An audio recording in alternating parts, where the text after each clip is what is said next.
Hello दोस्तों, मैं हूं अभिषेक और आपका वापस से स्वागत है आपके यूट्यूब चैनल अनबॉक्स एजुकेशन में।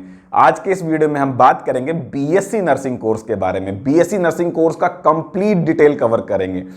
तो बीएससी नर्सिंग कोर्स क्या है, किनको करना चाहिए, क्यों करना चाहिए, क्या सैलरी होती है, इसके अलावा कहां कहां स्कोप होते हैं, सब कुछ इस वीडियो में डिस्कस करेंगे। पूरे अंत तक इस वीडियो को देखना, चैनल को सब्सक्राइब करो और इस वीडियो को शुरू करते हैं। तो बीएससी नर्सिंग के सेक्टर में एक ग्रेजुएशन प्रोग्राम है, 4 साल का एक प्रोफेशनल ग्रेजुएशन प्रोग्राम है जिसमें आपको कंप्लीट डिटेलिंग मिलती है नर्सिंग के बारे में।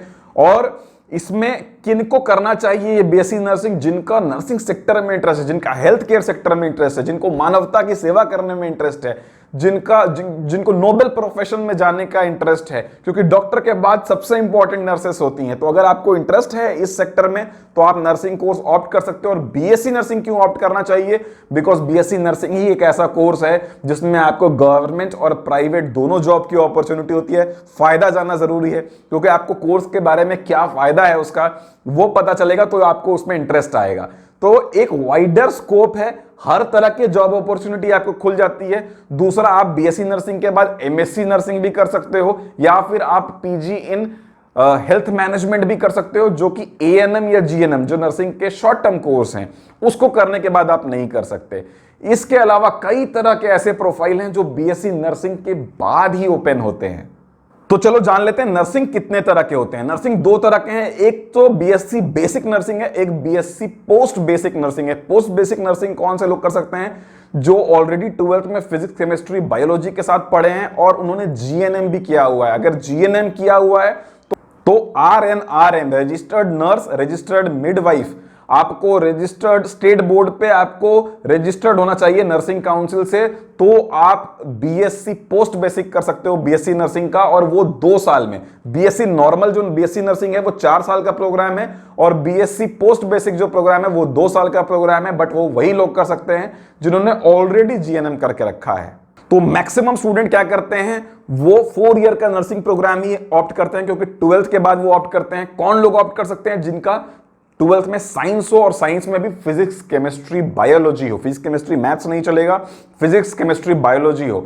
और बीएससी नर्सिंग के लिए कई नेशनल लेवल के एग्जाम होते हैं, नीट के थ्रू भी आप एंट्री ले सकते हो, जेआईपीएमईआर का एग्जाम होता है, बीएचयू का एग्जाम होता है, और भी बहुत तरह के टॉप कॉलेजेस जो हैं वो एंट्रेंस एग्जाम के थ्रू आपको एंट्री देते हैं अपने यूनिवर्सिटी या कॉलेज में। इनकी फीस जो है गवर्नमेंट कॉलेज की 10,000 रुपए से शुरू होती है और प्राइवेट कॉलेज की 1 लाख रुपए तक की फीस हो सकती है। तो 4 साल के कोर्स में हर साल आपको 8,000 रुपए से लेकर लाख रुपए के बीच में, जिस भी तरह का आप कॉलेज या यूनिवर्सिटी चुनते हो वैसी फीस आपको पेमेंट करनी पड़ सकती है। चलो बीएससी नर्सिंग का सिलेबस जान लेते हैं। बीएससी नर्सिंग के फर्स्ट ईयर में आपको English, anatomy, psychology, nutrition, biochemistry, nursing foundation, psychology with patient, ये सारी चीजें पढ़नी पड़ती हैं। सेकेंड ईयर में आपको सोशियोलॉजी, फार्माकोलॉजी, पैथोलॉजी, जेनेटिक्स, ये सारे कोर्सेज पढ़ने पड़ते हैं। थर्ड ईयर में जब आप चले जाते हो तो medical, surgical nursing, child health nursing, mental health nursing, communicational and educational technology पढ़ना पड़ता है। और जब आप नर्सिंग के 4थे साल या अंतिम साल में होते हो तो आपका हॉस्पिटल में इंटर्नशिप शुरू हो जाता है, और इसमें आपको microbiology, environmental science, nursing research, ये सारे सब्जेक्ट्स आपको पढ़ने पड़ सकते हैं। बीएससी नर्सिंग के बाद आप एमएससी नर्सिंग भी कर सकते हो, और बीएससी नर्सिंग के साथ साथ आपको जॉब्स और प्लेसमेंट की जो अपॉर्चुनिटी है वो काफी शानदार मिलती है। बीएससी नर्सिंग के बाद आपको सैलरी जो है वो 2.5 लाख रुपए से शुरू होकर 8 लाख रुपए तक की आपकी सैलरी हो सकती है। किस किस प्रोफाइल में कितनी सैलरी होती है चलिए स्क्रीन पर देख लेते हैं और जान लेते हैं। तो जो नर्सेस हैं उनकी सैलरी 2.42 लाख के आसपास होती है। नर्स सुपरवाइजर होती है जो उनसे सीनियर होती है, 4.5 लाख रुपए सालाना के आसपास सैलरी होती है उनकी। नर्स एजुकेटर होती हैं, ये ट्रेनिंग देती है नर्सेस को, इनकी भी सैलरी 4 लाख रुपए के आसपास होती है। साइकोलॉजिस्ट होती हैं जो 7 लाख रुपए के आसपास सैलरी होती है। और सीनियर नर्सेस जो मैनेजमेंट भी देखती हैं उनकी सैलरी 7.5 से 8 लाख रुपए के बीच में हो सकती है। आप बीएससी नर्सिंग अब्रॉड से भी कर सकते हो। अब्रॉड करने से अगर जब आप बीएससी नर्सिंग करते हो तो उसको करने के बाद आपको काफी ज्यादा एक्सपोजर मिलता है, आपको इंटरनेशनल एक्सपोजर भी बहुत ज्यादा मिलता है।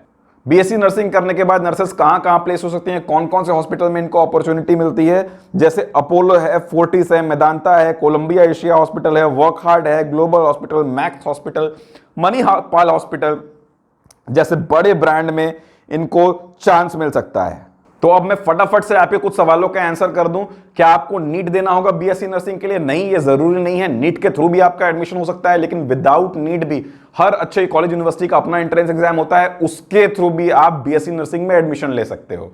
आप बीएससी नर्सिंग में कैसे एडमिशन ले सकते हो, क्या प्रक्रिया होती है? तो 12th में साइंस होना चाहिए और साइंस में फिजिक्स, केमिस्ट्री, बायोलॉजी होना चाहिए। अगर ये है आपका फिजिक्स, केमिस्ट्री, बायोलॉजी, तो आपको बीएससी नर्सिंग में एडमिशन मिल जाएगा। क्या करेस्पॉन्डेंस से बीएससी नर्सिंग कर सकते हो? नहीं, आप डिस्टेंस मोड में बीएससी नर्सिंग नहीं कर सकते। क्या बीएससी नर्सिंग में कोई स्पेशलाइजेशन होते हैं? नहीं, नर्सिंग में कोई स्पेशलाइजेशन नहीं है। खासकर बीएससी एक ग्रेजुएशन प्रोग्राम है। जब आप एमएससी करने जाते हो तो वहां बहुत तरह के स्पेशलाइजेशन होते हैं। न्यूरो के नर्सेस अलग होती हैं, क्रिटिकल केयर यूनिट जो नर्सेस देखती हैं वो अलग होती हैं, वहां पे अलग अलग तरह के स्पेशलाइजेशन हो सकते हैं, लेकिन बीएससी में कोई ऐसा स्पेशलाइजेशन नहीं होता है। बीएससी नर्सिंग के बाद जैसा मैंने आपको ऑलरेडी बताया, आप एमएससी नर्सिंग कर सकते हो, आप हॉस्पिटल मैनेजमेंट पढ़ सकते हो, आप हेल्थ मैनेजमेंट जो है पोस्ट ग्रेजुएट कर सकते हो, और इसके बाद आपकी सैलरी बहुत ज्यादा बढ़िया हो जाती है। कौन से नर्सिंग के टॉप कॉलेजेस हैं? तो नर्सिंग के जो टॉप कॉलेजेस हैं उसमें आपको एम्स से भी नर्सिंग अच्छी होती है, बीएचयू है, जेआईपीएमईआर है, सीएमसी है। तो काफी अच्छे अच्छे कॉलेजेस और यूनिवर्सिटी इंडिया में मौजूद है जहां से आप नर्सिंग कर सकते हो। इंडिया के नर्सेस की अब्रॉड में भी बहुत ज्यादा डिमांड है। तो आई होप इस वीडियो में मैंने लगभग बीएससी नर्सिंग के सारे पॉइंट्स को कवर किया होगा। लास्ट में मैं बता दूं आपको कि पोस्ट कोविड नर्सेस की ऑलरेडी इंडिया में कमी थी, पोस्ट कोविड नर्सेस की डिमांड और ज्यादा बढ़ गई है, और ये डिमांड इतनी ज्यादा बढ़ गई है कि नर्सिंग के सीट्स हर कॉलेज और यूनिवर्सिटी में फुल होते हैं। तो अगर आप 12th में हो या अगर आप कुछ करियर के लिए प्लानिंग कर रहे हो, तो नर्सिंग सेक्टर को, हेल्थ केयर सेक्टर को भी आप अपने करियर ऑप्शन के तौर पर देख सकते हो। ये काफी एक्साइटिंग करियर ऑप्शन है, रिवॉर्डिंग है, नोबेल प्रोफेशन है, और इसमें आप अच्छा ग्रो कर सकते हो। So this is Abhishek, as always signing off. आप अपने घरों में अपना और अपने आसपास वालों का ख्याल रखिए, घरों में रहिए, सुरक्षित रहिए।